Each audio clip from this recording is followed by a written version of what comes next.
ભરૂચ જિલ્લા કોંગ્રેસ દ્વારા દિલ્હી ખાતે વિદ્યાર્થી ઉપર થયેલા અત્યાચારનો બાબા સાહેબની પ્રતિમા સ્ટેશન ખાતે વિરોધ પ્રદર્શન કર્યું।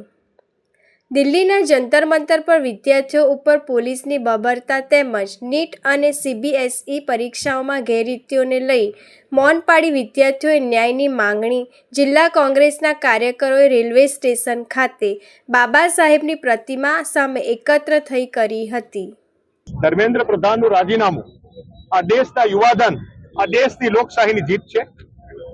જ્યારે આ સરકાર આટલો વિલંબ કર્યો, જરા પહેલો નિર્ણય લીધો હોત તો આપણી બેન દીકરીઓ બચી ગઈ હોત, આ દેશનું યુવાધન બચી ગયો, આ દેશના યુવાધનને એમના માટે લડવું પડ્યું તો પણ નિર્ણય ના લીધો।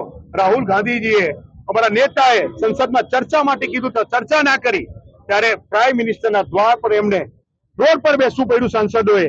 ત્યારે આ સરકાર ઝૂકી છે, આ દેશની યુવાધન પાસે ઝૂકી છે।